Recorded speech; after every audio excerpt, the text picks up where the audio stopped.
जी हाँ दोस्तों, फिर से सिक्किम में भारत चीन के सैनिकों के बीच टकराव शुरू हो गया है। और ये टकराव काफ़ी लंबे समय के बाद कुछ ऐसे हालात क्रिएट हो गए जिसकी वजह से ये शुरू हुआ। न्यूज़ के हिसाब से कहा जा रहा है कि सिक्किम से सटी सीमा पर भारत और चीन के सैनिकों के बीच टकराव की खबर है। भारतीय सेना के सूत्रों ने बताया कि नॉर्थ सिक्किम इलाके में भारत और चीन के सैनिकों में टकराव हुआ। दोनों ओर से भारी तनाव और बहसबाजी हुई। इस घटना में दोनों तरफ के सैनिकों को मामूली चोटें भी आई हैं। हालांकि इस झगड़े को स्थानीय स्तर के हस्तक्षेप के बाद सुलझा लिया गया। सूत्रों ने बताया कुछ देर चले बातचीत के बाद दोनों तरफ के सैनिक अपनी अपनी पोस्ट पर वापस लौट गए।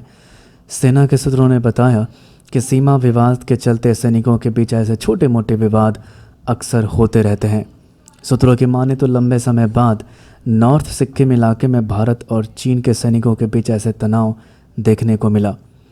जब भी ऐसा कोई विवाद होता है तो तय प्रोटोकॉल के मुताबिक दोनों सेना इसे सुलझा लेती है। चले जानते हैं कि ऐसा कब हुआ था। इसके पहले साल 2017 में बनी थी भीषण तनाव की स्थिति। इसके पहले 2017 में ऐसे ही स्थिति कुछ पैदा हो गए थे वहाँ पे। कह रहे इससे पहले 2017 में दोनों देशों के बीच सिक्किम क्षेत्र में भीषण तनाव देखने को मिला था। तब यह तनाव इतना बढ़ा था कि भारत के शीर्ष सैन्य अफसरों ने कई दिनों तक इलाके में कैंपिंग की। इन अधिकारियों में 7वीं डिवीज़न के जनरल ऑफिसर कमांडिंग भी शामिल थे। दोनों देशों के सैनिकों के बीच धक्का मुक्की घटना के बाद विदेश मंत्रालय और दिल्ली स्थित सैन्य मुख्यालय तक हलचल रही।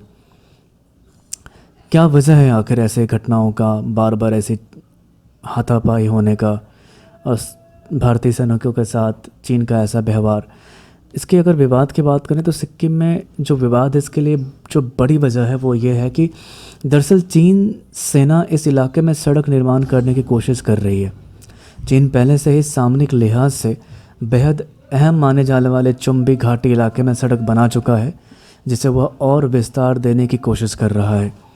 यह सड़क भारत के सिलीगुड़ी कॉरिडोर या कथित चिकन नेक इलाके से महज 5 किलोमीटर दूर है।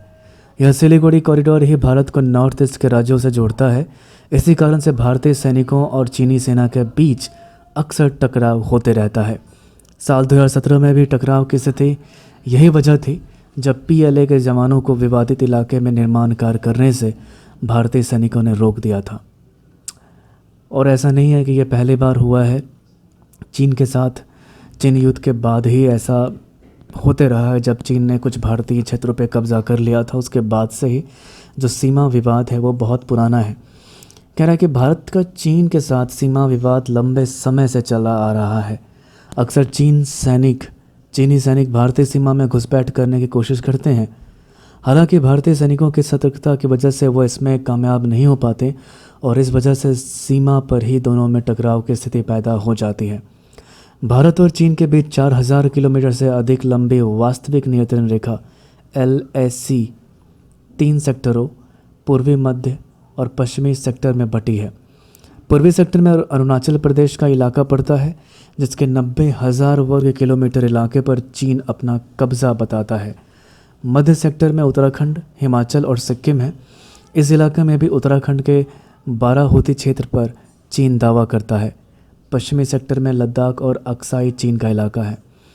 तो दोस्तों, आजकल आप देख रहे हैं कि अमेरिका उधर से ही ट्रंप साहब चीन को इशारों में कोस रहे हैं कि कोरोना वायरस तुम्हारे कारण से फैला है और एक तरीके से शुद्ध युद्ध होने की संभावनाएं बढ़ती जा रही हैं। और इधर चीन है कि बाज नहीं आ रहा हमारे देश के सैनिकों से उलझकर। वो चाहता है कि देश के जो बॉर्डर पे जो इलाके हैं उन पे कब्ज़ा जमाए। और ये कहानियों में भी हम सुनते आ रहे हैं कि अरुणाचल प्रदेश के अक्सर इलाकों पे चीन अपना हक जताते आया है।